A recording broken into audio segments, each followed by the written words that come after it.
His MVP. That's one. Right field. Forget about it. Rangers strike first. Goes after the first one. Drills a high fly ball. Left center field. This game is tied. From Javier. Seager hits a high fly ball. Deep right field. A bomb in the first. One swing. Drive. It's tied.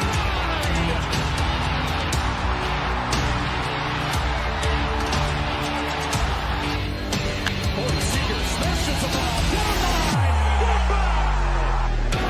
Now Seager to right center field. Way back there. Gone again. Corey Seager does it again. It's Texas Rangers win the World Series. The Willie Mays Most Valuable Player Trophy presented by Chevrolet. Is there any doubt? Corey Seager. Hi, and welcome to another edition of Right on Rangers Live, coming at you in the bottom of the ninth inning. Bad guys on top, 5-4. Rangers trail in this one, although Sam Haggerty stealing second base with ease. And Jonah Heim up to bat right now. Let's see if we can get a little tie ball game here live on the show. Here's the pitch from Iglesias. And Heim, he takes one into the right field corner. And we are going to have a tie ball game, baby. Let's go. Let's go. Haggerty scores easily. Jonah standing on second. Man, perfect timing starting the show off that way. Perfect timing. Oh, I love it when that happens. Love it when that happens, man. Jonah with the clutch RBI double, and it is knotted at 5. New life, new ball game, baby. David Murphy, I got to give him some love. He was saying Iglesias, the closer for the Braves, he was like, it's not like you're facing a lockdown closer here. And sure enough, it's Heim time, baby. 0-2 quickly to Josh Smith. Josh has not had a great day up at the dish. Has a chance to walk it off here, though. Fouls it straight back. Man, he was on that one. Josh, DHing today. He's going to take ball 1 here up high. You look at Josh's numbers, 167 over his last 7 games, 191 batting average over his last 15. Man, it would be nice to see Josh break through. He has been struggling a little bit over the past 2 weeks. You'd love to see him come through with a clutch hit here. Pitch number 4 incoming. Oh, man, that looked good. We are going to get an inning-ending double play, unfortunately. That was tough, man. I don't know if there's a whole lot Jonah can do there. I thought that might have been game-winning hit, but they played Josh Smith perfectly there, and Jonah Heim has doubled off. Look, again, I don't know if there's a whole lot you're going to be able to do there if you're Jonah Heim. You would have had to be hugging the second base bag on your secondary. So I don't think we can get on Heim too much there. It just sucks. Literally just perfect placement by the Braves, their shortstop. Look, the Rangers tie it, though. Not ideal having the double play end that inning, but at least we got a brand new ball game. And now we get to see my favorite rule in baseball played out, the ghost runner rule. And if you have been watching me for a while, you know that was just dripping with sarcasm. This is my least favorite rule in the entire sport. And if you haven't been hanging out, I'll give you the brief version, not the soapbox version. I just don't love that you've got a situation where you've got a reliever coming into the ball game. You've got stats getting inflated with runners starting in scoring position already. It's just not how the game is played in October. I know that they do a number of different things in other sports. I just don't love that you change the game magically in the 10th inning. I'd much rather them do, hey, play 2 innings and tie. I'd much rather them tie like they do over in Asia and just play a couple of additional extra innings if needed than do what they do right now with the ghost runner. I think it's stupid, but we got to deal with it. And I've told y'all too, I just don't love with the ghost runner rule. I just feel like the visiting team has a distinct advantage. And I want to explain it a little bit because I get some pushback on this. If you played the sport, you understand momentum can be so huge in this game. I know it's an individual one-on-one matchup sport, but it can be so big in this game, the momentum of scoring a run. It is psychological. The team that gets the first opportunity with the ghost runner, they immediately score. It's psychological. You're automatically, we're losing. And you really didn't necessarily deserve to be in that spot. The pitcher can come in, and regardless of whether or not that is an earned run or not for the pitcher, I just don't love how much it changes the game. So I'd rather them do 2 extra innings like they do over in Japan. I think they do that in Korea as well. 2 extra innings, and then you tie. I don't even care. If the goal is shorter games and totally eliminating these 15, 16, 17 inning games, just do what they do over in Japan, man. Who cares? I don't think ties would be a big deal at all. Or do what they do in the All-Star game. Shoot, I'd rather them end that way than play Ghost Runner back and forth for multiple innings. Anyways, all right, I said I wouldn't do the soapbox, so I'm going to try and stay true to that. Right now, Cole Winn, he's been warming up forever, by the way.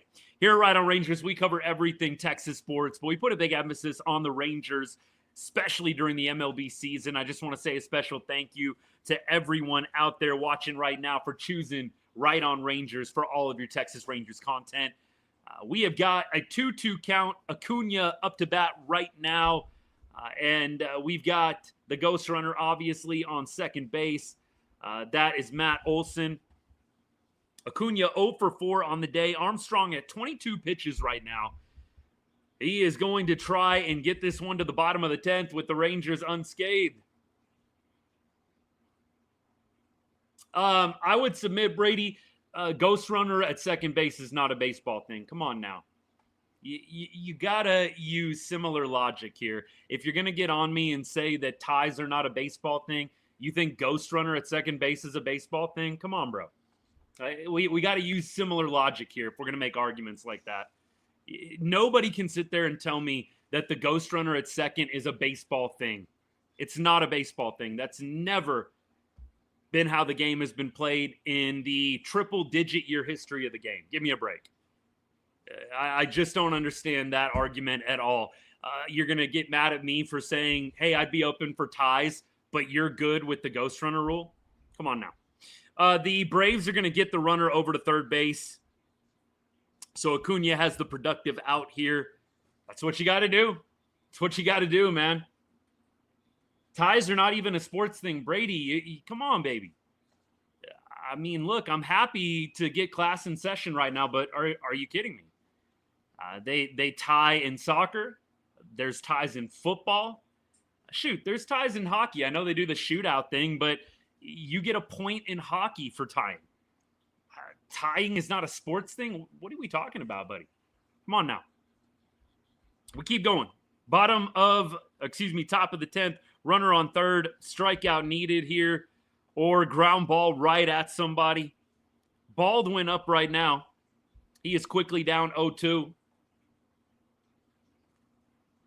Yeah, Richard, look, I'm not saying the tie is a perfect thing. Appreciate the comment, my guy. Guys, don't get me wrong. I'm not saying the tie is perfect, but I'm saying if you're going to give me Ghost Runner or tie, I'd rather do the tie. Play 2 extra innings, play the 10th, play the 11th, and then tie it up. You can still do winning percentage. Yes, it's going to change the game a little bit in terms of records, win-loss, that kind of thing, but baseball is a winning percentage game. You can still figure out winning percentage with ties. It's not that complicated. So I'm just saying, if I'm going to get the choice, would I rather do a Ghost Runner rule? Oh, my goodness. Oh, my goodness, man. How did they not score? And how is Rowdy Tellez still playing first base? Like, can we get Duran in the ballgame? Words I never thought I would be saying out of my mouth, by the way. Can we get Duran in the ballgame? Has he been used? What is going on? Like, I'm sorry. You know what's so crazy is Rowdy Tellez made a bad play on another hit by Baldwin earlier in the game. That ball that bounced off Rowdy's glove, the ball was 3 or 4 feet away from him. I just don't understand. Why do we not have? Oh, Duran's at third base right now. That's why. That's why. Duran's at third. Okay. Heat of the moment. Had to react. And I think Josh Smith is DHing, and you don't want to lose the DH. And you really don't have anybody else. That sucks, though. Tellez is scaring me down there at first base. That's play number 2 at this point. I have no idea how they didn't score at that. Dan, thank you, man. Yeah. Duran, look, at third base.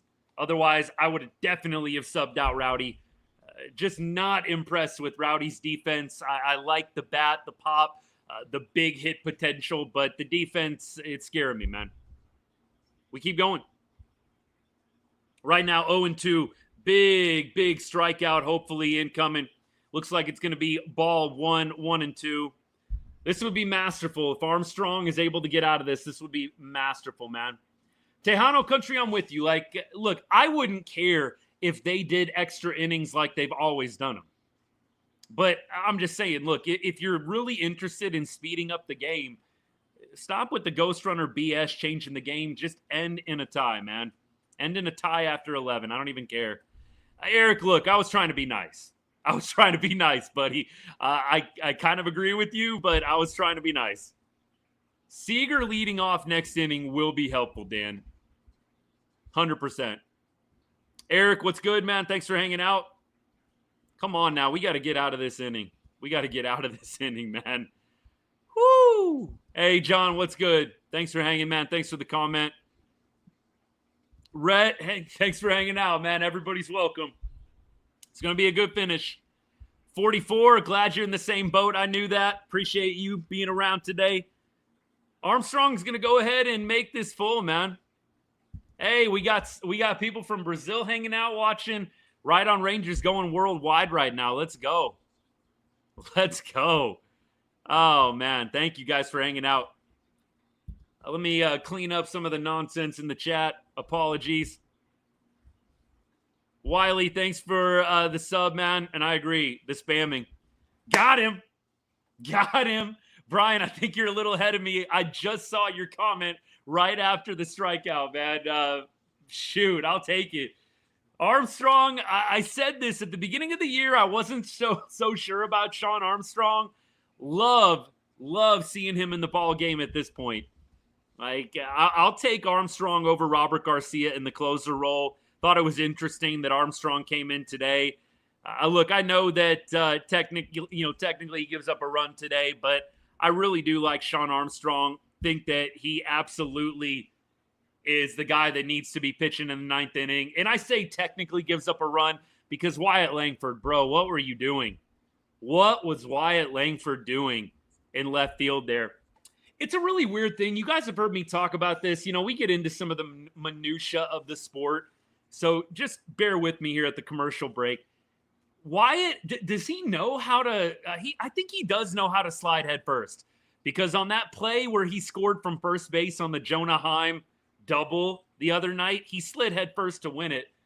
All you do is see him sliding, though, feet first out there catching baseballs. I'm like, I feel like if he dives head first on that ninth inning Michael Harris hit, I feel like he catches it.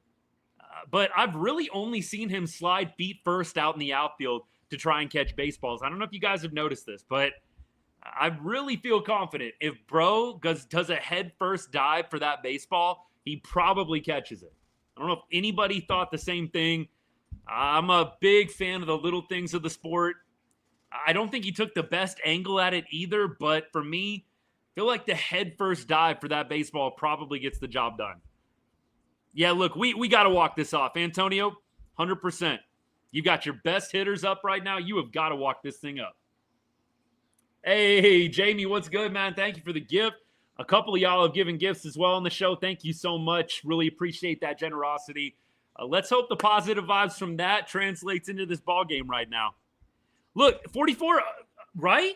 I mean, it feels like on the base pass he does it. I know he slid head first to score that game-winning run the other night where we won 2-1 on the Jonah Heim double, the pop-up that the A's couldn't quite figure out. But out in the field, you always see Wyatt sliding feet first.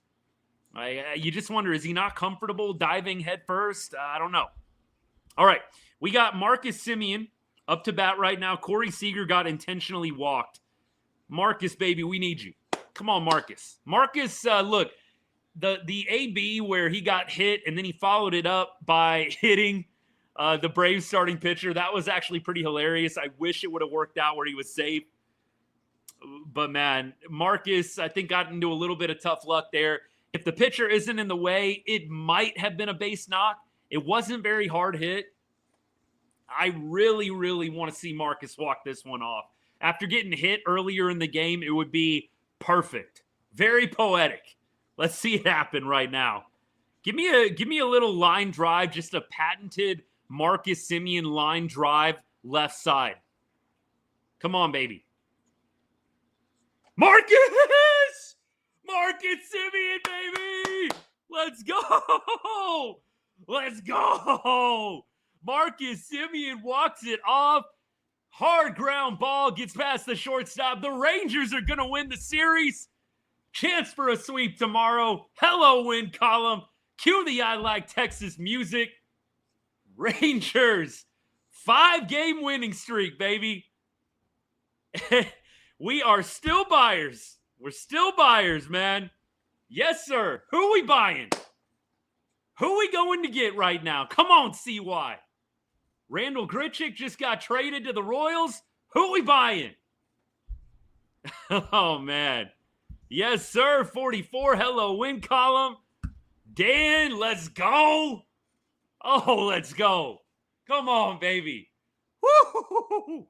You know, the real ones know we have seen some depressing finishes here at Ride on Rangers Live. We have seen some depressing finishes, man. Freaking awesome. I love when we get to witness a walk-off. Yes, sir. Jamie, appreciate the gift. I'm buying shots. Sam, I'll take you up on it. I'll take you up on that. Oh, what a win. What a win.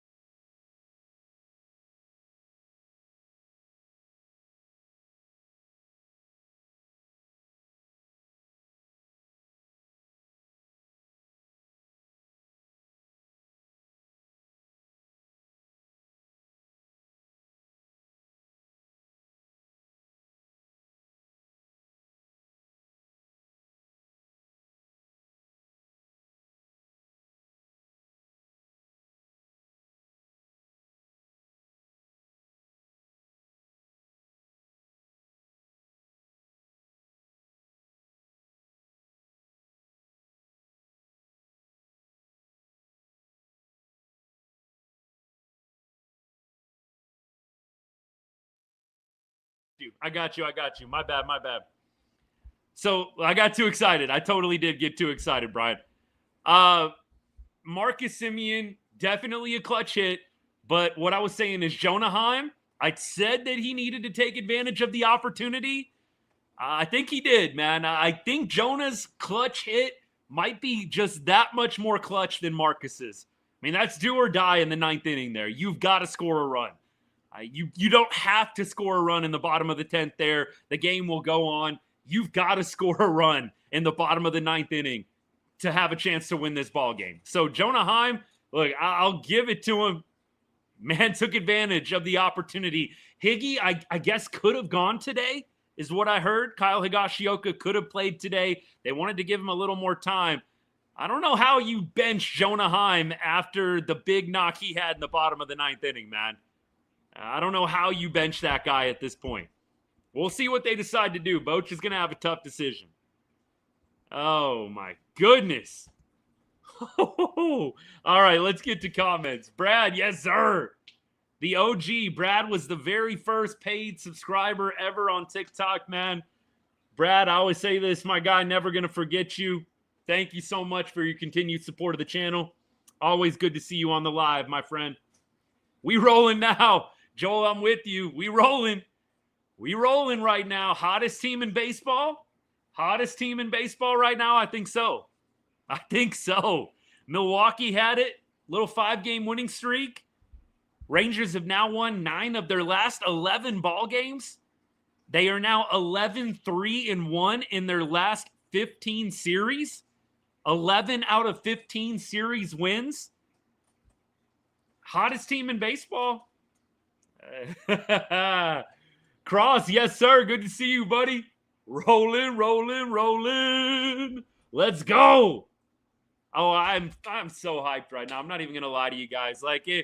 I'll give you the good analysis here in a second. Can we just enjoy this win right now, just for a minute? Hey, appreciate the rose. Thank you so much. Means a lot. I appreciate all y'all's generosity. Look, whether you're giving a gift or just chilling, Carson, thank you for the gift, man. What a freaking night, man. What a night. Rangers win another series. I told y'all, look, if we didn't win these next 2 ball games, today's game, if we didn't win tomorrow's game, I wasn't going to freak out. But we got to beat the Braves, and I'm glad we win the series. And I'll say the same thing. If we don't win tomorrow, it's not the end of the world. I love that gift, by the way. I love that one. Thank you, bro. It's not going to be the end of the world, but you'd love to sweep the Braves, man. Carson, thank you for the rose. You guys are on fire right now. Y'all are way too generous. Thank you. You're making a good day into a great one. Did the Astros lose? I thought they were losing 2-1 last time I checked. Somebody give me an update here. Did we get an Astros L? Or did they find a way? And we got an Astros L, baby. We got an Astros L. Wow. They lost the series to the A's. Like I told y'all now, of course, it's a minor league team, right? They're just a minor league team. That's what you're going to hear. Go check X. Go check Twitter.com. That's all the Stros fans are going to be saying. We got a minor league team. Come on, bro.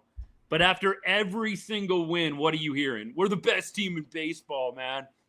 We're so good. Jeremy Pena is better than Corey Seager. You hear all the BS after a dub, man. And then just nonsense after an L. Oh, man. What's the standings right now? I have some other games finished. Let me check this out right now. All right, Boston won. That's unfortunate. Come on, Dodgers. What are we doing, LA? Cleveland lost. That's good news. Cleveland took an L. They had a doubleheader. Okay, so they split the doubleheader. They lost game 1 and they won game 2. Okay, that'll work. That's fine too. What else we got here?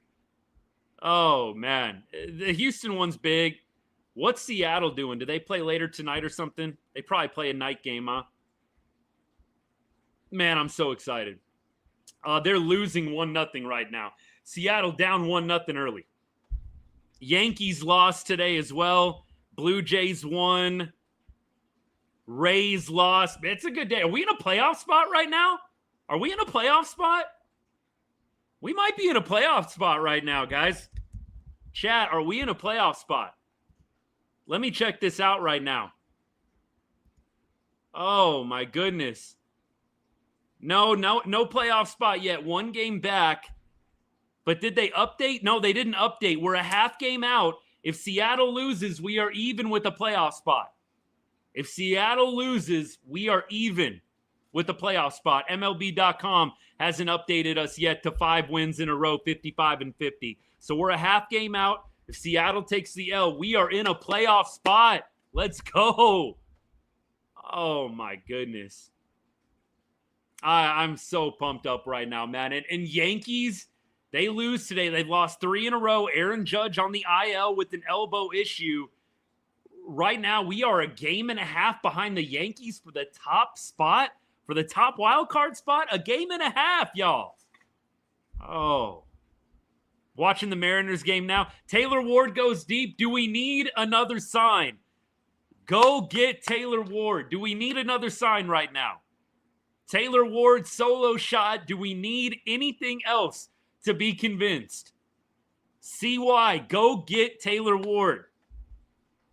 Don't give me any of this. The offense looks good. The offense is having a good 2 weeks. They are having a good 2 weeks. I don't care. Give me the cherry on top right now. Give me Taylor Ward, another right-handed bat. Go get it, man. Oh, Could be tied for second in the West after tonight. This win was big. Patriot, great game. I'm with you. Great game. Oh, I really, really hope that the Rangers start making some moves. It's frustrating. You see all these other teams making moves here and there. You're like, when's it our turn? When is it our turn? Hopefully, we'll make a couple before the deadline on the 30th here in about 4 days. I think we definitely get a reliever. I don't know if we're going to go get a bat. I'm just trying to speak it into existence at this point. Brian, I don't think no moves. I don't think no moves, but I don't know if we're going to go get a bat. I agree with you, Dan. I know there are some people, some Adolis Garcia loyalists, and I'm not saying that Adolis gets the heave-ho out of the top or heart of the order, but Taylor Ward hitting around Corey Seager in some way, shape, or form, yeah, that plays. That plays, man. Yeah, I think Ward in front of Seager could definitely work too. You have Taylor Ward in the 2 spot. You have Taylor Ward. I don't know if you'd be leading off, but I think they're pretty set now with Seager and then Simeon 2-3. If you had Taylor Ward leading off, that's not the worst thing in the world either. It's really not. Seager, DeGrom, and Evo stay healthy. We make it. I'm with you. Chris, yes, sir. Definitely a good game, man. Let's go, G-Man. Let's go. I'm fired up too, brother. Fired up too. It's a great day to be a Rangers fan, man. Now, can the Angels win a game? Seattle loses, Houston loses, and we're tied for a playoff spot. Can we get a dub, Angels? Come on now.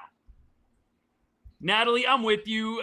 Definitely easier to say this after a win, right? Wyatt Langford, the comment was, hey, a rare defensive mistake. I'm with you. It's a lot easier to say that after a win.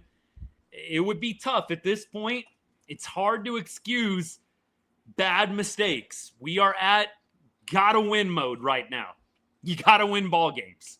So I'm with you. It's a rare defensive miscue by Wyatt in the top of the 9th. I'm glad we get to talk about it from the perspective of a win versus a heartbreaking loss. Wyatt Langford would be getting a lot of crap had we not won this game. Y'all know this. The bat has not been awesome over the past 2 months, and then the defensive miscue loses the game. Let's be real. Wyatt would have gotten a ton of crap online. There would have been a lot of demotion calls on social media for Wyatt Langford had we not won this game. Look, I don't think they're going to do it. I just don't think the Rangers have enough firepower behind Wyatt Langford to justify sending him down. I mean, you could start Haggerty every game, I guess, but I don't think that they're going to do it. I think they're riding it out with Wyatt. I would be really, really surprised if they decide to demote him in any way. But the calls for a AAA visit would have been loud had the Rangers not gotten this dub tonight. Cards are shopping Helsley. Should Rangers be interested? Yes. But a few of y'all have made the fair point that Helsley has not looked as dominant this year. He hasn't looked as dominant. I think that Helsley definitely has a track record. He's had some success in the league, but he even noted by Jeff Passan on the ESPN article that I was reading to y'all last night, the fastball, not quite what it was last year. I don't know if Helsley's the top of my list. We know that Bautista is off the market. He has a shoulder injury. We're talking about Bautista from the Orioles. So right now, for me, it's the two Twins relievers. It's the two Twins relievers I think that we got to go out and get. Clase, maybe Clase. A lot of these guys, though, Duran, Clase, we talked about it on the show last night. Both Duran and Clase are controllable for multiple years. So you're going to have to give up a little bit more if you want to go get Duran from the Twins or Clase from the Guardians. Yeah, I'm with you. Cleveland is going to want too much for Clase. I would be really surprised if we pull that off. But maybe. We'll see. We'll see what CY's in the mood to give up. I just got to repeat this, and I'm going to say it a number of times until the trade deadline. You've got to maximize this window. You've got 2 more years of prime DeGrom, prime Eovaldi, Seager's prime years. They are numbered as well. Simeon's, Garcia, everybody. You're in a tight window, right? That's why I'm just not even understanding or on the same page as the people that want to do nothing right now. I don't understand the people that are saying do nothing. Just ride it out with who we got. No. You have got to maximize this window and ensure that you, first of all, make it to October, but second of all, that you actually are in position to have success in October offensively. I think that the bullpen is going to be the top priority, but if it's me, I'm going bullpen, I'm going right-handed bat 100%. Let's see why, please get Ward. I'm with you. John, look, frustration for Marcus Semien on that hit back at the pitcher and that ground out with the bases loaded. Whew. Yeah, I definitely feel like Marcus, it was just a perfect ending. The hit by pitch, the helmet, probably cracked the helmet again when he got called out there as well, running down the line. He got his revenge, though, 100%. With Jung, Carter, and Wyatt not progressing, his hope move might need to be made before Thursday. Look, I think that, Brian, some people will probably push back on Josh Jung a little bit. Josh Jung has been killing it so far since coming back from AAA. Now, I could see the argument, well, is he going to do that the rest of the season? Or is this kind of a flash in the pan week for Josh Jung? I think time will tell. But what I've been very consistent about is, can we just get an insurance guy? And Taylor Ward, to me, is an insurance guy. You've got Taylor Ward in case anybody struggles. If Wyatt is struggling, you've got a guy that you can plug in left field instantly. If you've got Jock struggling at DH, you've got a guy that you can insert into the DH spot. If you've got Josh Jung struggling, you've got guys that you can move to third base, and Taylor Ward can fill the gaps where all those guys are coming from to fill third base, whatever the case may be.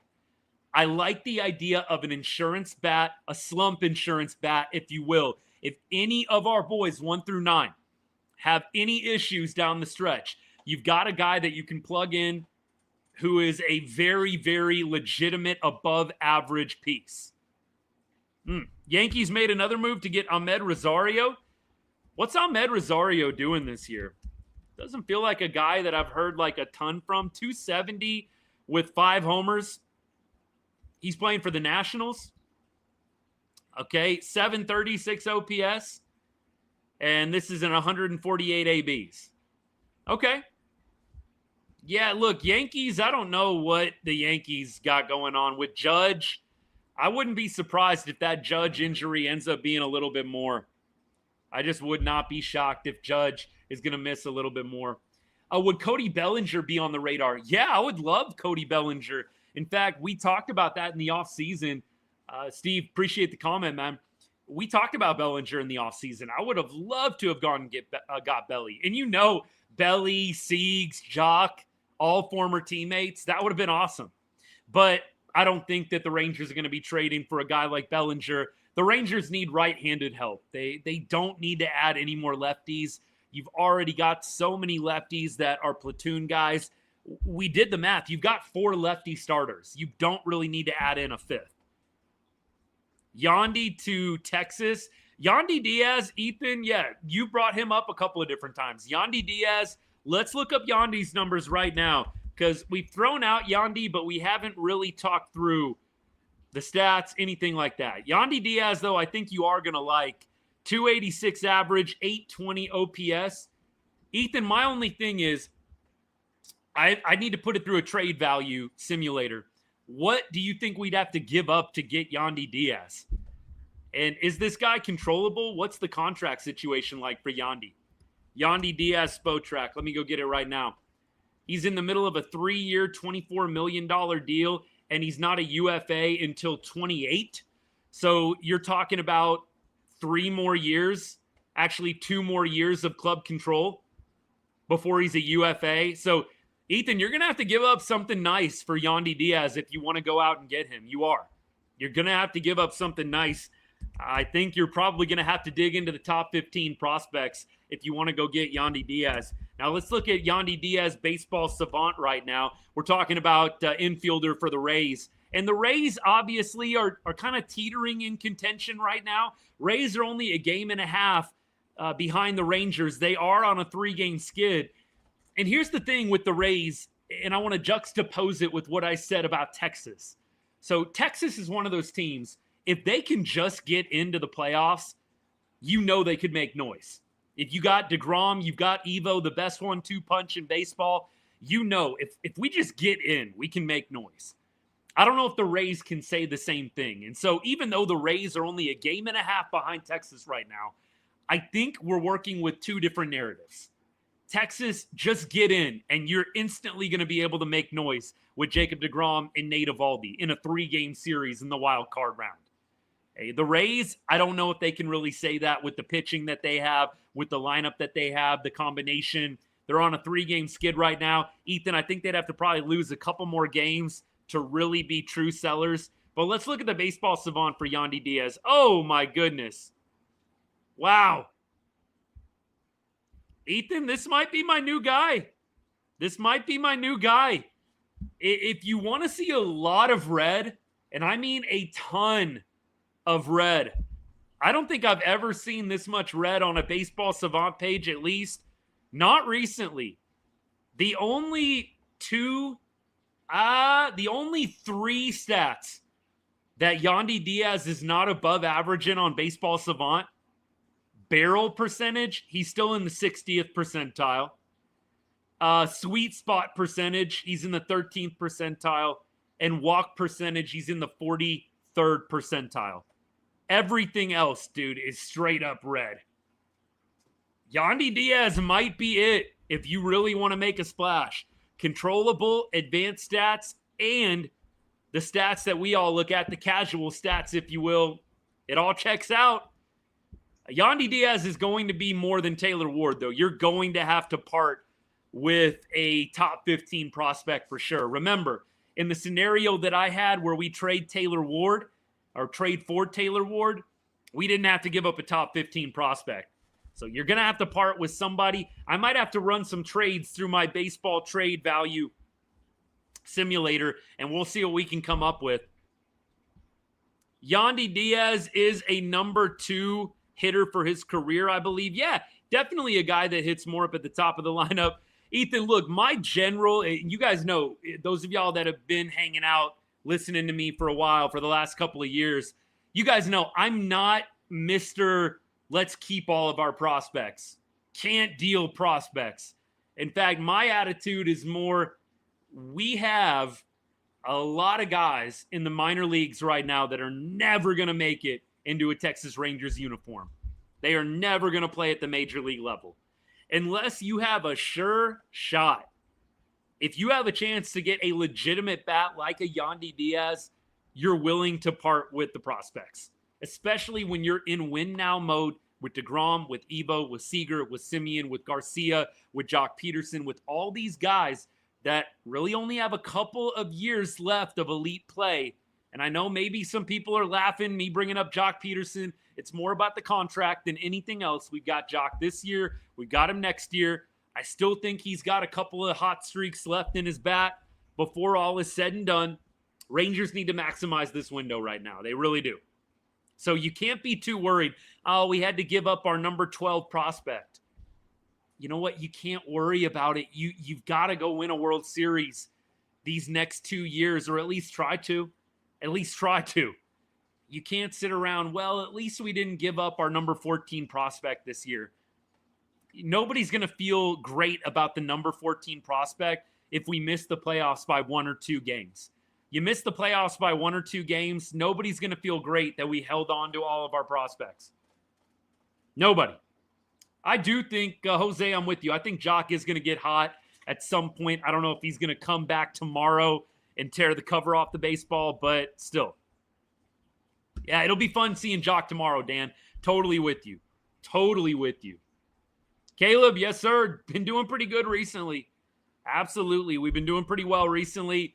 I would love to see the Rangers sweep tomorrow. Not going to get too high or too low, but I want to see a sweep, no doubt. Let's keep the wide frame, though. The Rangers, they are 7-1 right now. Or wait, let me recalibrate. They are 7-2. What are they on this homestand? It's pretty good. I mean, you've won a lot of ball games on this homestand. You can't get too upset either way tomorrow. We don't need to see any meltdowns on the show tomorrow if we can't win, but you'd like to see Jack Leiter have a great game and you complete the sweep. John Gray to closer. They appear to like using John Gray kind of in this long relief role. Granted, he's pitching in the clutch innings, right? I mean, bro was pitching, in the 8th, 9th inning? Or actually, he was pitching in the 7th, the 6th, 7th, and the 8th. He actually got a blown save today. That's how baseball goes sometimes. I think John Gray is going to be in this role. I think John Gray is going to be kind of the hybrid, high leverage guy, if you will. I think they want to keep things flexible with John Gray. I think they'd love to use him in the 7th inning, in the 8th inning. I think they would love to use him in a long relief role, depending on how much he has thrown given the days before. I think that John Gray is going to be flexible in his role. I don't think that they're going to nail him down to a closer. Only loss was the Scooble game. So at this point, you're 7-1. You're 7-1 at this point. You could be 8-1 for the homestand. You could be 7-2. 7-2 is an outstanding homestand, especially when you consider we played 3 of those 9 games against the best team in baseball at the time. We had Rangers winning today by the score of 6-5. Walk-off Marcus Semien single in the bottom of the 10th inning wins the ball game. Oh, Caleb, yes, sir. Yes, sir. Wild card spot. Definitely a chance. Dallas Sports, what's good? Royals got Grichuk. I was hoping Rangers could get him. Yeah, Grichuk was probably number 2 on my list. Yandy Diaz is quickly catapulting up to the top, vaulting up to the top, but I think Yandy is going to require a top 15 prospect for sure. It just depends on who you want to part with. It really does. Marshall, these heart attack wins are going to kill me. Yeah, look, these wins are huge. Rangers have played in so many tight ball games this year. We'll take it. We will take it. A win's a win. Gray mile per hour is a little down. You know whose velocity being down really kind of concerned me was Josh Sborz. I don't know if you guys saw. Josh Sborz was topping out at 92. That worries me a little bit. I love Sporzy. Sporzy topping out at 92 in Frisco, and I know that they sent him to AAA. I mean, the fact that he didn't go straight from AAA to the major leagues, I think kind of tells you that he needs a little bit more work. Sborz topping out at 92 is not a great sign, man. Not a great sign. I do think that Tellez is probably going to be DFA'd. I do see that happening. I don't think he is going to be around by tomorrow afternoon. I think that they will probably DFA Rowdy Tellez to make room for Jock Peterson. And then you've got to do another DFA for Josh Sborz coming back. So there's going to be 2 DFAs within the next couple of weeks here. We will see what ends up happening. Rowdy Tellez, I think, is a no-brainer DFA. Not that he's been terrible, but he's just going to be the odd man out. And then the other guy who gets DFA'd, that one we can debate about. I'm not sure who it's going to be. I think there's a number of different options the Rangers could take, but you will see a second DFA.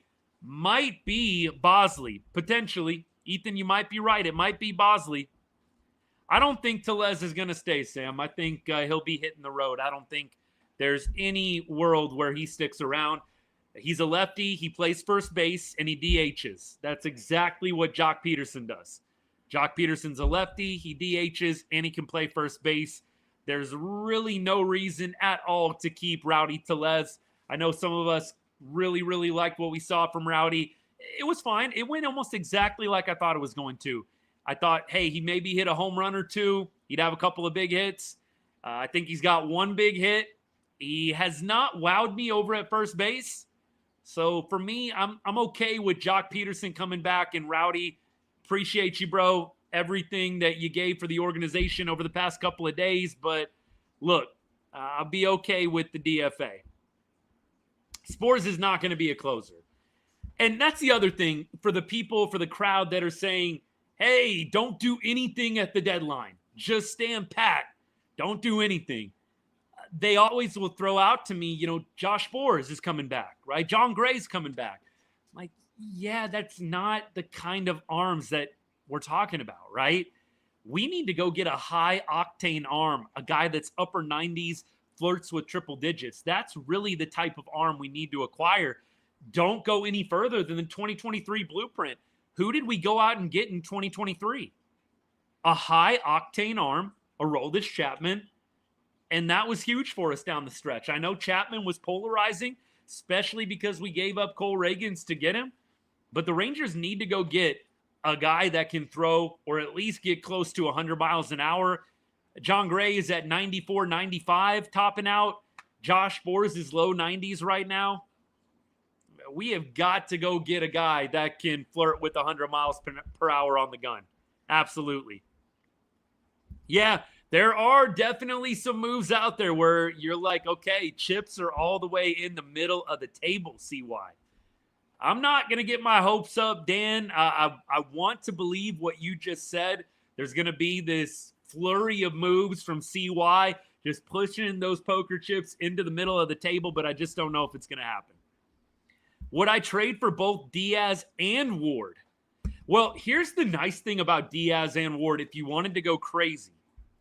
Both Diaz and Ward align well with Jacob deGrom's contract, with Nate Eovaldi's contract, with a couple of different young guys that are still under club control. So I think you could make the argument, yeah, you're going out and getting these controllable players, and it lines up well with the timeline of some of the other players, some of the other vets that you have on the team. We definitely got the best of Montgomery, of Monty in 2023, 100%. Had some tough luck in Arizona. I feel for Jordan Montgomery. I really do. Mid-rotation starter. Hey, you and Ethan will get along great, Sam. Ethan was trying to sell us on Dylan Cease the other night. Not that I don't like Dylan Cease. I think he did have a rough postseason last year, but the Rangers may go get a starter. I don't know. We know CY loves starting pitching depth, maybe, but it feels like we have enough. Like, you've got Patrick Corbin, who I said he might be a trade guy. You've got Kumar Rocker. I know Rocker had a little bit of a rough outing today. Look, can I just say this in defense of Kumar Rocker? And I appreciate the follows, by the way. I see a bunch of y'all have followed. Thank you so much. Alex, I'm with you. We probably don't need a starter. That's not the top of the list. But in defense of Kumar Rocker today, can we all agree that that could have gotten a lot more out of hand than what it did? I mean, Kumar Rocker had bases loaded in the first inning. Big D51, appreciate the gift, man.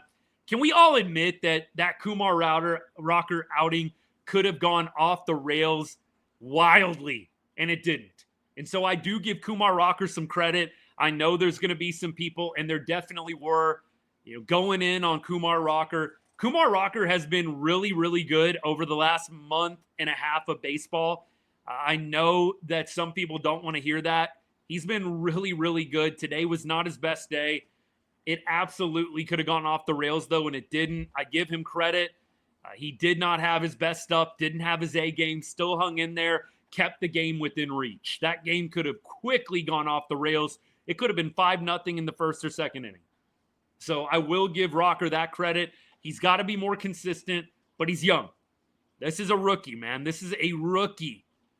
And so we got to take that with a grain of salt. We cannot expect a rookie to be Nate Eovaldi every single time he goes out there.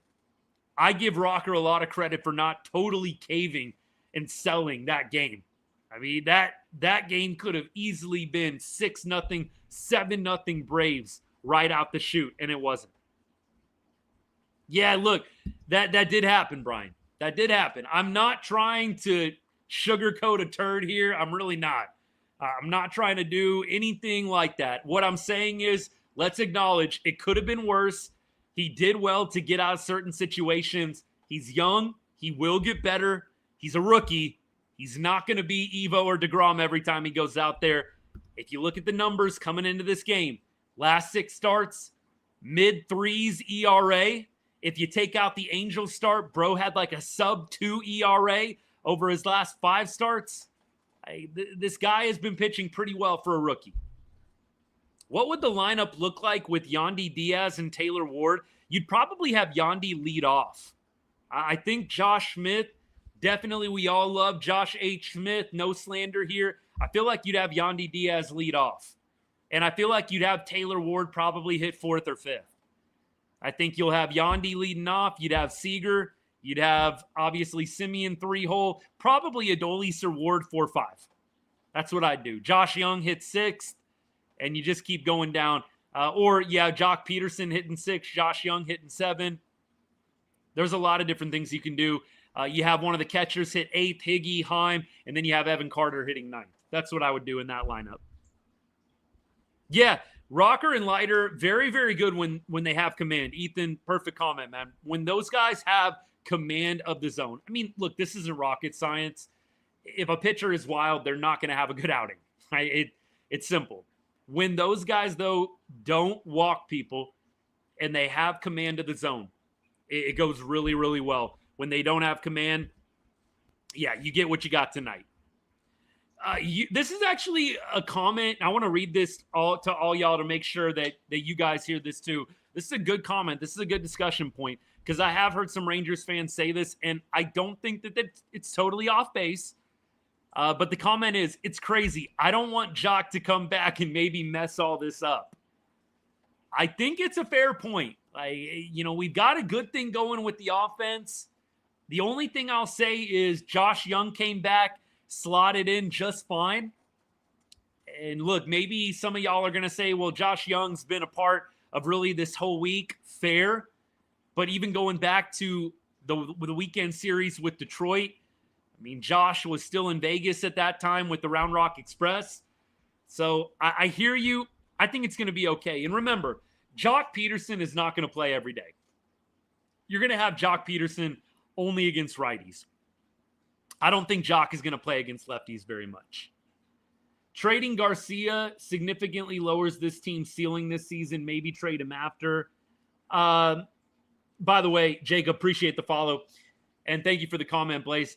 So my thing is, with Garcia, if you're in a playoff spot, I've said pretty clearly, don't trade him. I know I've made some videos on Adolis Garcia, and I've joked, hey, trade value going up with every home run. If Adolis is hitting well and you're in a playoff spot, I don't think it makes a lot of sense to trade him. I still say, with every fiber of my being, trade Adolis Garcia in the offseason. If he wins you a World Series, don't run it back. Make the tough decision. Trade Adolis Garcia going into 2026. You've got way too many options in the outfield, in the farm system. You've got outfield options in terms of free agency. Adolis is going to be 34 years old at the end of the rookie deal, at the end of 2026.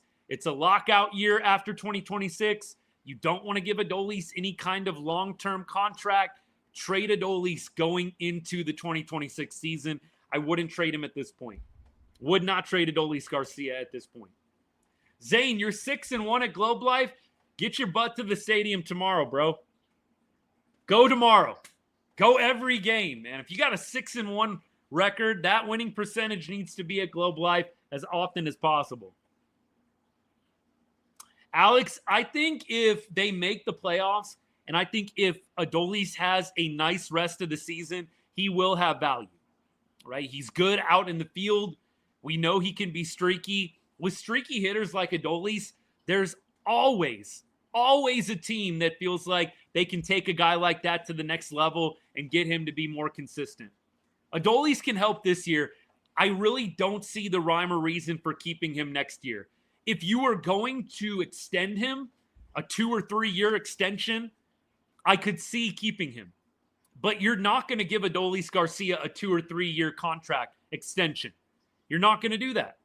You are going to at best, ride it out, and then hope that he's willing to take like a team-friendly deal after 2026. But Adolis has never been to free agency. I doubt that Adolis is wanting to take some kind of hometown discount. That's why I say you got to trade him in the offseason.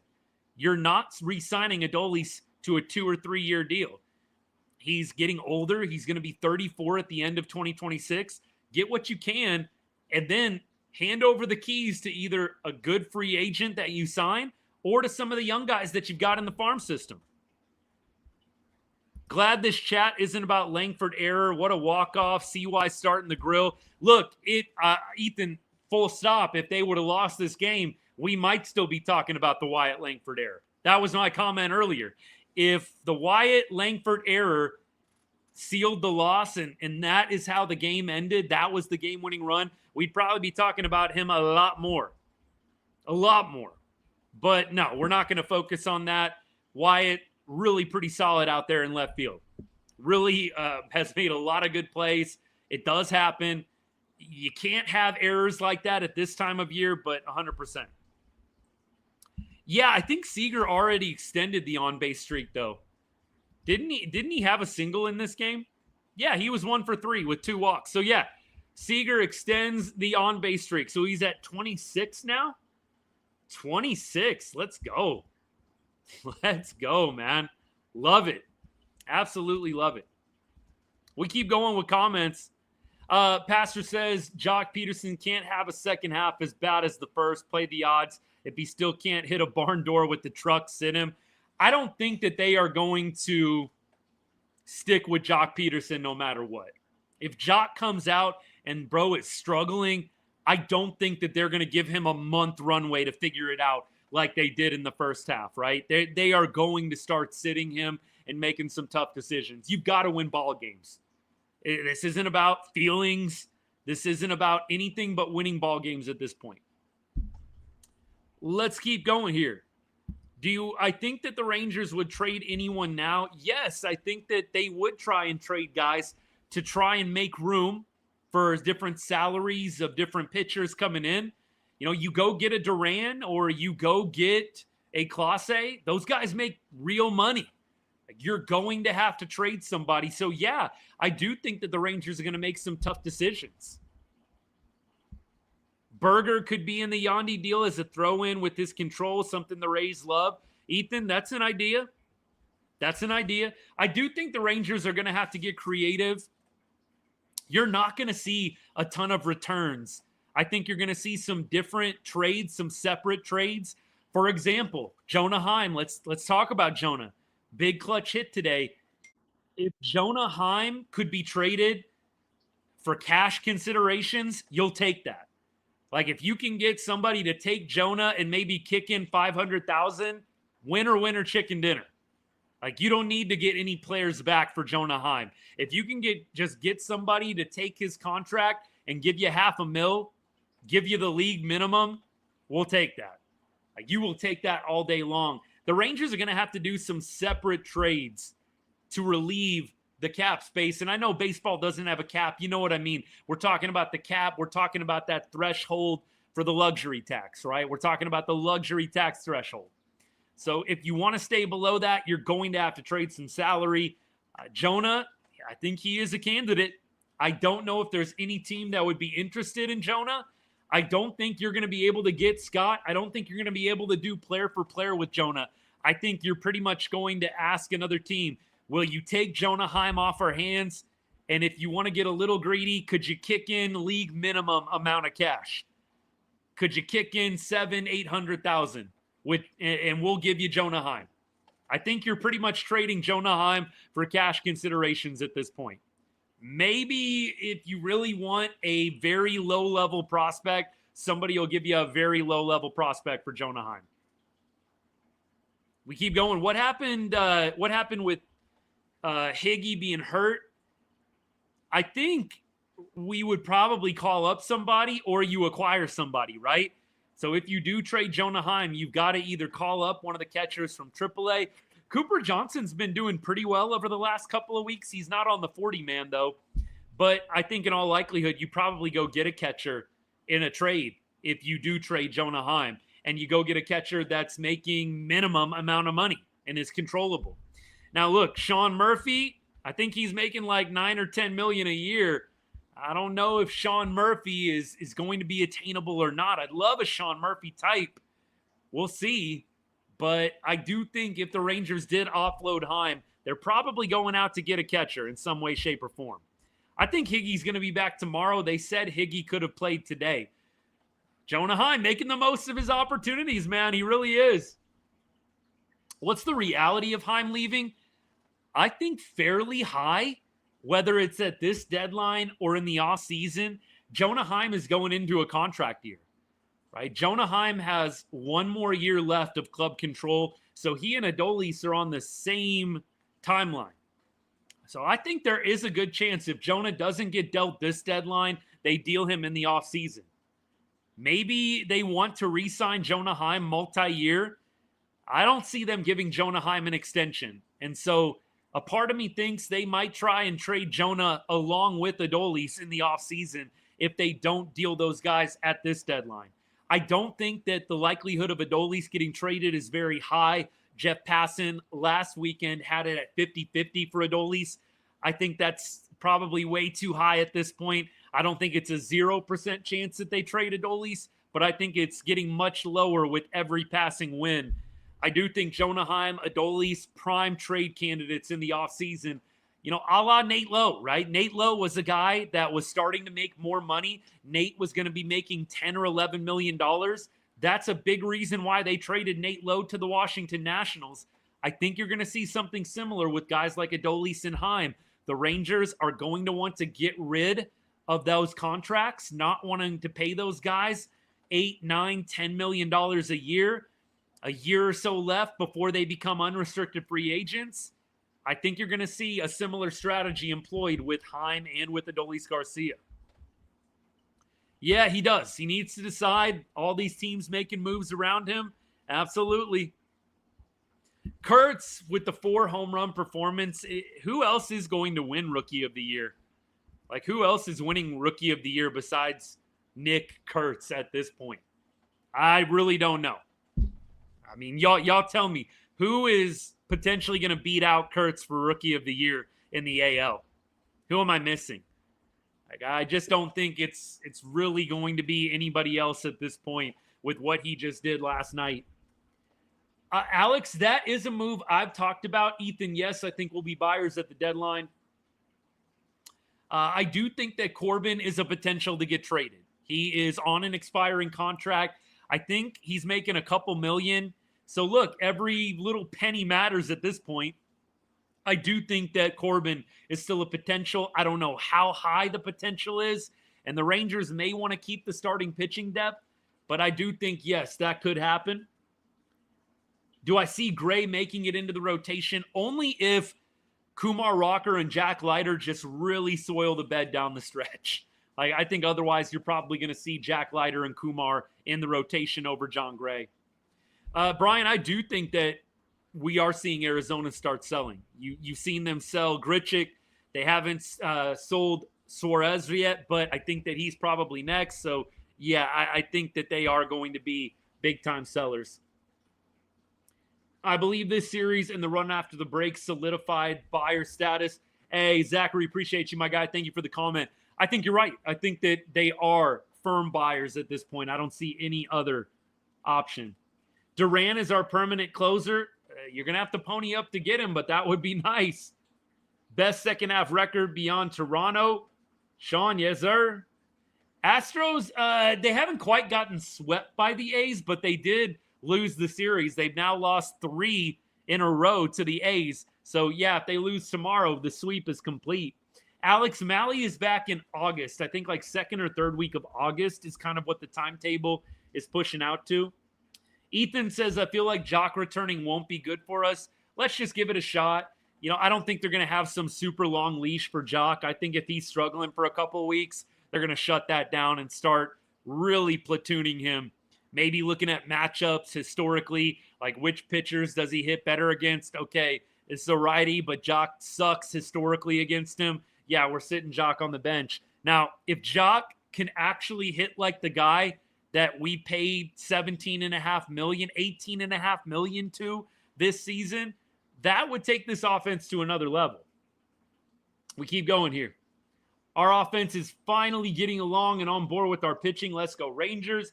Tex Max, appreciate you, bro. Thank you so much. Love that old school logo, by the way, that you got for your profile, man. That old school Rangers logo. My dad, I remember, had a Rangers watch with that logo. I thought it was like the coolest thing growing up, man. Love that old school Rangers logo. Hey, Michael, appreciate the follow, man. Thank you so much. Heard from DLLS saying that Iglesias and Finnegan are guys that the Rangers would look at for closer. Possibly. Are we talking about Iglesias from the Braves, though, Dan? Iglesias from the Braves? I don't know about that move, if that's who we're talking about. Now, Finnegan, possibly. I'd still prefer one of the Minnesota guys or Clase, but again, they might be too expensive. Was Mike Maddox with the Nationals when Patrick Corbin was there? Yeah, Mike Maddox was with the Rangers. Then he went to the Cardinals. Did he stop? I think he did stop with the Nationals. I think it went Rangers, Nationals, Cardinals, and then back to us, something like that. Hey, my boy, Nate, what's good, man? It's always better. It is always better watching right on Rangers Live after a win. Straight facts right there, my guy. Thank you so much for tuning in, brother. Appreciate you. Yeah, I don't know if I want Iglesias in the pen. What do y'all think about that? DLLS podcast was putting out Iglesias from the Braves. I think I would probably pass on that after watching him. Are we on TikTok? Yeah, we're on everything, man. TikTok right here. YouTube, X, Instagram right here. So we're on a little bit of everything right now, Zach. We keep on going. We need a certified closer so we can continue to cook. That sounds ideal to me. I would love to go get a certified closer, a dog in the ninth. If we can have that locked down, it opens up so much for the setup, right? So much in the sixth, the seventh, the eighth. If you have a lockdown guy in the ninth, it really does. I think the Rangers could probably piecemeal it together. I would much rather have a guy that we know 100%.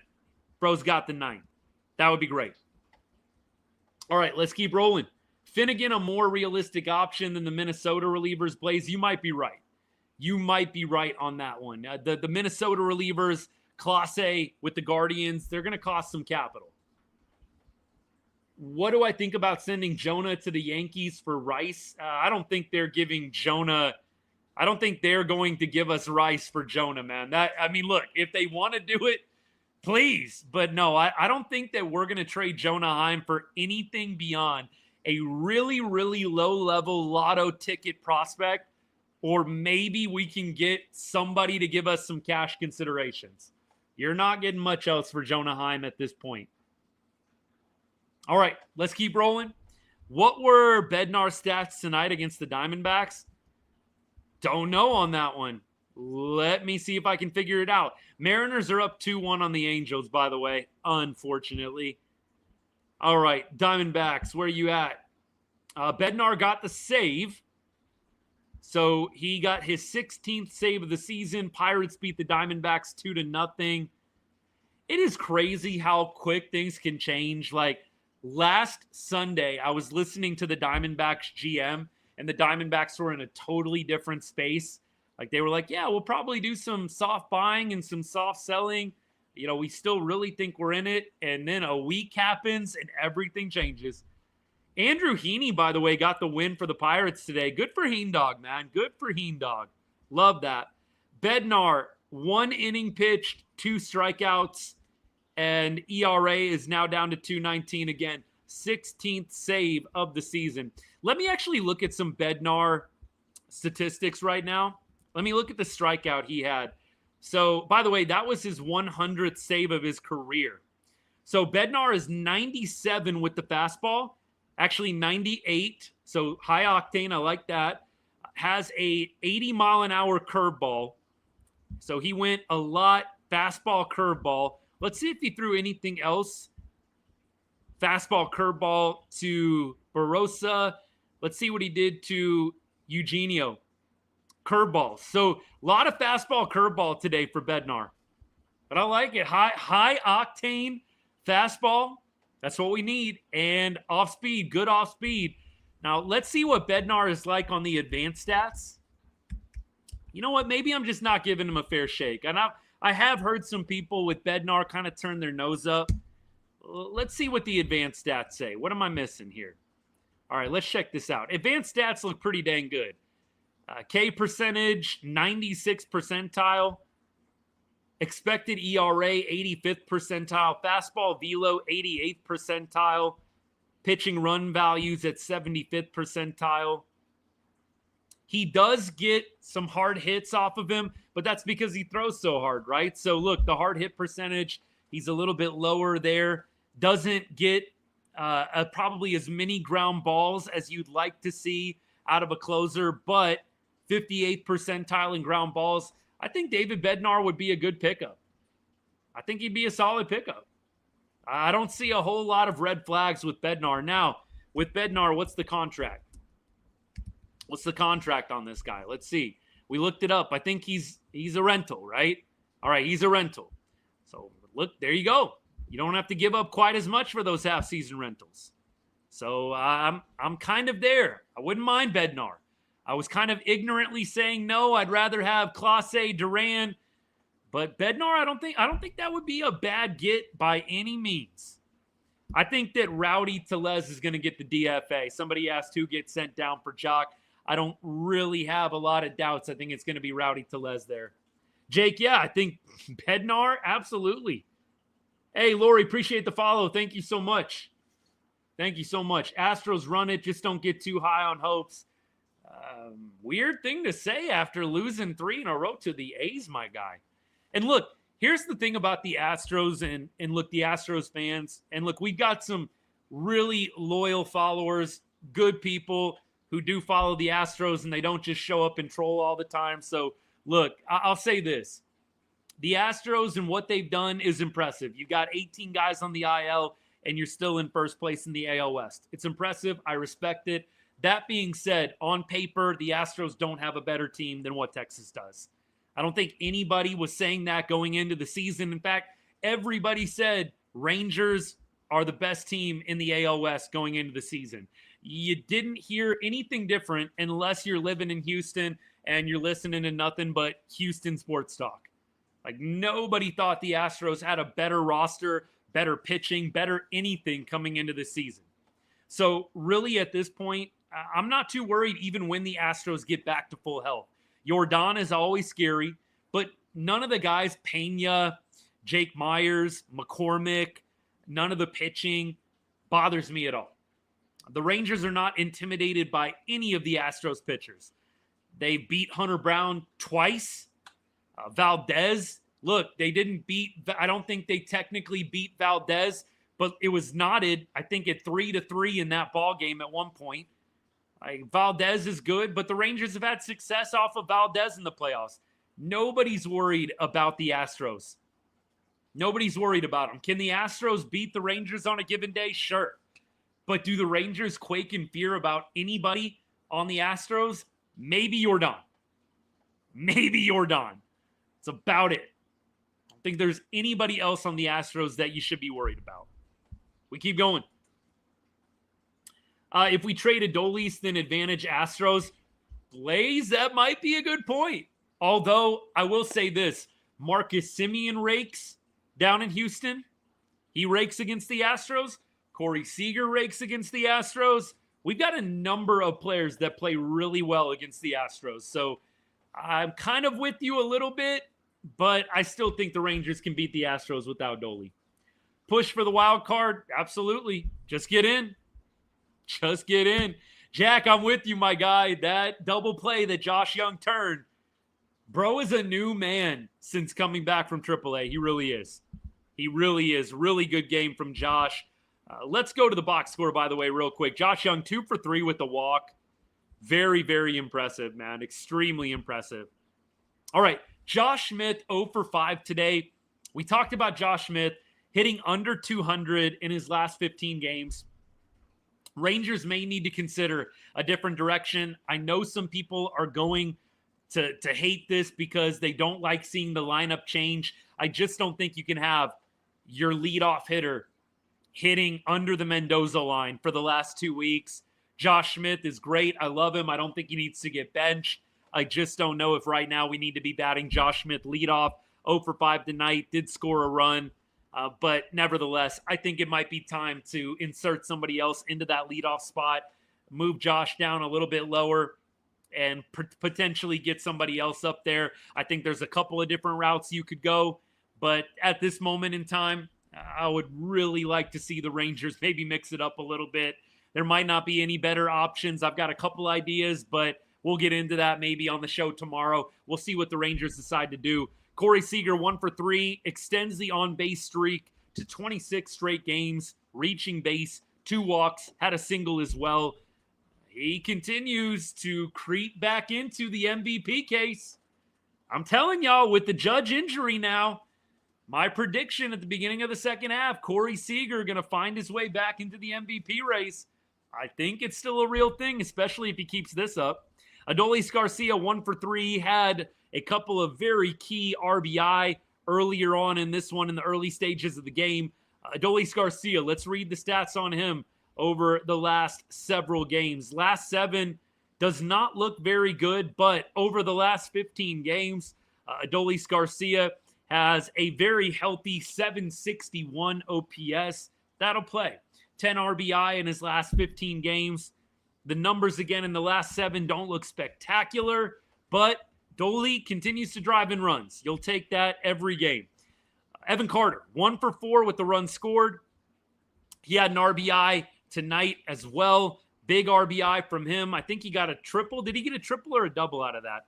They gave him a triple. All right. They gave him 3 bags. Love it.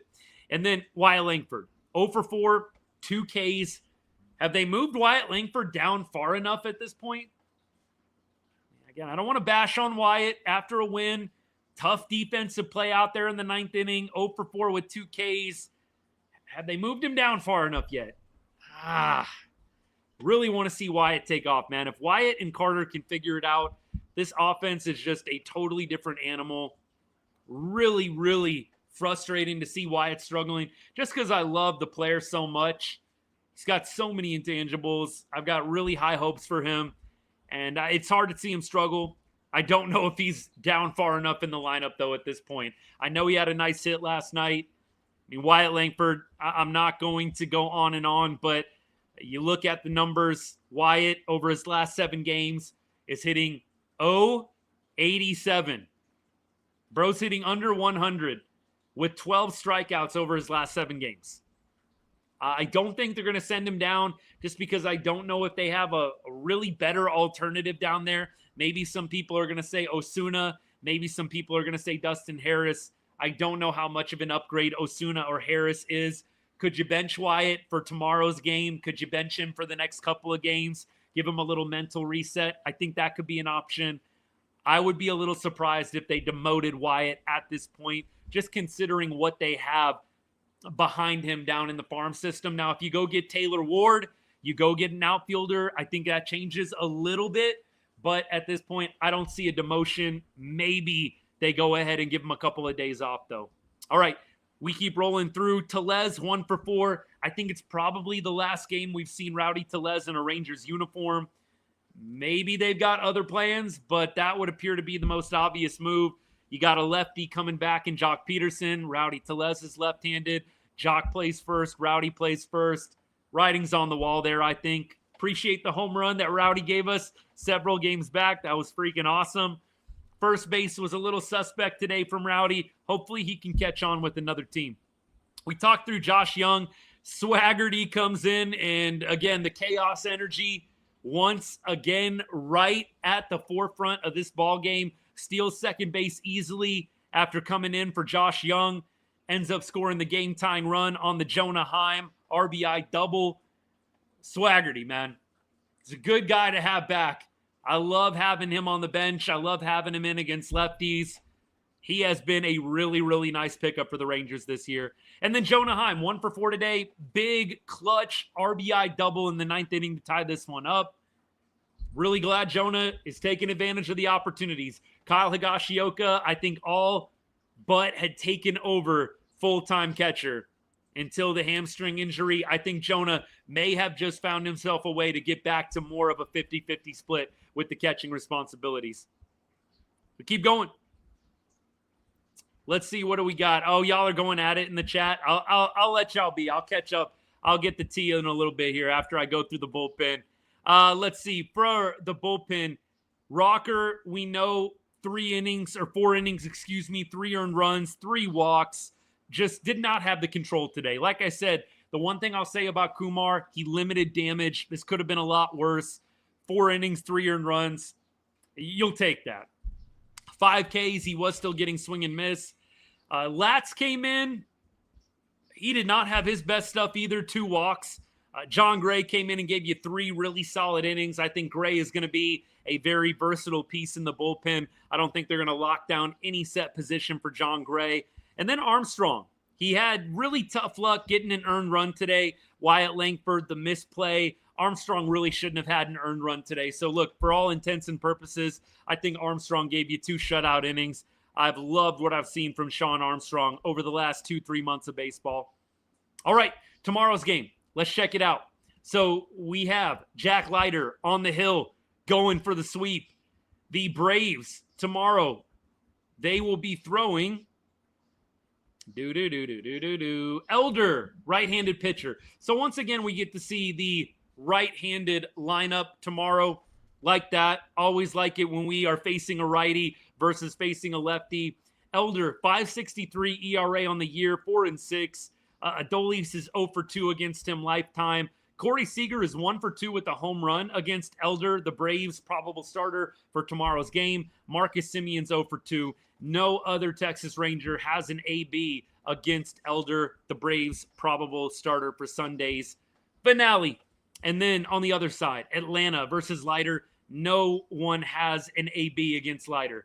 Now, let's look at Jack Leiter and what he's done over his last 3 starts. You had the A start, 6 innings, 2 earned runs, 7 Ks. Did have 4 walks. In fact, Jack, over his last 2 starts, has 4 walks in each of those starts. So he has 8 walks, Jack Leiter does, over his last 2 starts. That's what I'm going to be looking at most. Can Jack limit the walks? If he can, I think he's going to have a really solid game. Has not given up more than 3 earned runs in each of his last 3 starts. So if he can limit the walks, I think he is going to be well on his way to his 7th win of the season. ERA sitting at 4.27 right now. Jack has definitely had some ups and downs this year, like Kumar Rocker. Hopefully he can continue a good role. Pitched well in the Houston game. Pitched well in the A's game. Hopefully he can go 3 for 3 with a great start to close out this series against the Braves and give the Rangers the sweep. All right, let me check comments one more time, and then we are going to get out of here for the night. We've been on for a while already. Let's go to the scoreboard real quick. 2-2, Angels have tied it up, and they are threatening. The great Mike Trout is up to bat right now. Let's get this on game day. Let's get this on game day right now and check this out. Taylor Ward, by the way, 1 for 2 with the bomb. That's what I like to see. OPS sitting at 795. That's beautiful. Mike Trout just grounded out, so we're at 2-2 in the top of the 6th. Yeah, look, Blaze, that's one of the gold comments. Winning a game where Rocker exit in the 5th, totally massive. Absolutely massive. John, yep, just saw that. Really, really solid.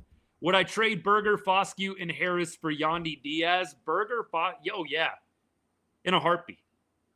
The trade is Yandy Diaz for Berger, Foscue, and Harris. Yeah, in a heartbeat. Seriously. Absolutely. Marcus is declining. Yeah, I mean, at the beginning of the year, I think you could have made that argument. Marcus, they've done the stats on this. Marcus Semien has been one of the best hitters in baseball all summer long. I mean, you take out like April and May, I think since June, they just did a story on this, I want to say on MLB Network. Marcus Semien is like a top 10 hitter. Definitely, I think at this point, I know he struggled out of the gate for the All-Star break, but I think still probably a top 15 hitter in the game since the month of June. I don't know. I think he's actually been doing pretty well of late. Clearly, he's getting up there in age. I don't think anybody's denying Marcus Semien and Corey Seager and all these guys that are in their 30s, they're on the back nine. Like, they're on the back nine of their careers. There's no other way around it. But Marcus Semien's been one of the better hitters in baseball really since summer got into full swing, man. We keep going. Would the Rays do it, though? No, I don't think they would at all. I don't think you would take Berger, Foscue, and Harris for Yandy Diaz. Yandy's still controllable for 2 more years, and I don't think I've seen enough from Harris, from Berger, or from, who else did you mention, Foscue? Yeah, I don't think so. Marcus is batting 220 plus this year. Well, yeah, nobody's denying that. But again, also don't deny the fact that since June, he's been one of the best hitters in baseball. So, I mean, look, if you're saying he's on the decline, it's kind of weird to say when the guy's one of the best hitters in baseball over the past 2 months. So, I mean, if we're going to work in stats, don't ignore the stat that I just threw your way. A player on the decline would probably not be one of the best hitters in baseball over the past 2 months. So, I don't understand that at all. But I wouldn't feed into it over there. Josh doesn't really want to do anything but cherry pick stats here and there. So I wouldn't feed in, y'all. I would ignore. You got to at least give a little bit, man. That's what I'm saying. Like, I love going back and forth, but you got to give a little bit. Like, if I'm going to tell you that he's one of the best hitters in baseball over the past 2 months, and you're going to say, yeah, but the 220 average, you're not listening. So we can't even go back and forth at that point. I mean, I don't even know what to say. So why would you say he's declining then? If you say, how do you see the juxtaposition, bro? You say he's declining, but now you're backtracking and saying he's improving. Which one is it? Is he declining or is he improving? Like, dude, you got to see how people are confused. You can't say he's declining and then also, oh yeah, he's improving. That makes 0 sense. Okay, vastly improved, but you still say he's declined. So is he declining or improving? Take a side. Take a side. I mean, seriously. All right. Brady, what's good? Thanks for hanging out, man. What would I give for the Angels? What would I give to the Angels for Ward? 2 low-level arms and Dustin Harris. Maybe a couple of A-ball arms and Dustin Harris. That's what I would do. That's definitely what I would do. All right, we keep on rolling. If we're at the ballpark, can we check out the wood burning of Seager's game-tying homer of the World Series? Don't know enough about that, Natalie. Hopefully y'all can fill in the blanks. Raleigh went yard? Yikes. Yikes. Josh, I don't have time to go back and read everything right now, buddy, but I'll try to do it after the show. I appreciate you hanging out, though, man. All right, what do we got? What I miss? Semien has been a stud for a few months now. I'm more worried about Josh Smith. Cole, I'm kind of with you. Josh has not been great over the past 2 weeks, 3 weeks. Hasn't been great. We'll see what happens. All right, y'all. I got to go ahead and I got to take off. It has been a great show. We're going to be back tomorrow. So if we want to do this Marcus Semien debate again, come back around the 8th or 9th inning of tomorrow's game. Hopefully we'll be talking about another Rangers win. I will probably have a video out at some point in the late morning, early afternoon tomorrow. Not sure of the content yet. We'll have to see, but I'm looking forward to dropping that for you guys. Go check out my Kumar Rocker video. I know it didn't quite come to fruition today, but I dropped a video about Kumar Rocker, talked about his good run of games over the summer months. Appreciate if you go give that a like, share it with somebody that you know is a diehard, drop a comment. We really appreciate it. And come back tomorrow, like I said. Special thank you to all of my paid subscribers, paid members on YouTube. You guys are awesome. And look, if you're not a paid member, paid subscriber, it's just something that I started up a couple of months ago. If you want to give a little bit extra to the channel, support me, everything that I'm doing here at the show, all the content that I produce, consider hitting that subscribe button right next to the chat on TikTok. We got a couple of subscribers, brand new ones last night. That was awesome. So again, bottom left corner on YouTube, by the way, let me go ahead and drop the link for you guys. You'll have to copy and paste it into a browser of your choice. But again, you want to throw a little extra support my way. It's $2.99 a month. Gets you exclusive access into our Ride on Rangers Discord channel. That is awesome. Over the past 2 months, we built a really good community, really great group of people. So would love to have you in that. And then also as the show gets bigger and bigger, priority replies in both the lives that we do and in all the videos that we drop. So thank you so much. Hey, Jamie, appreciate that. Yeah, look, I hear that it's well worth it. Again, $2.99 a month. Cost of a coffee out at Starbucks or maybe less. Look, I know $2.99 is $2.99, but I appreciate the support. And if it's not for you, if you're not able to swing it, thank you for just showing up night in and night out, dropping the comments, sharing it with other people, spreading the word about Right On Rangers. My goal, we've been going since January 2023. My goal is to become as legitimate of a voice in Rangers baseball as I possibly can be. And you guys are help making that dream come true with your support. So I thank you so much. Really, really appreciate it. All right, we keep rolling. Hope you guys have a great rest of your Saturday night. We'll be back tomorrow, 8th inning or 9th inning, hopefully talking about a Rangers sweep. That's the plan. We're sticking to it. Hopefully Jack Leiter gets a good night of rest himself, brings his A game tomorrow. That's the plan. All right, y'all. You have a good one. Thank you so much for the support. And as I always say to end every show, God bless and go Rangers.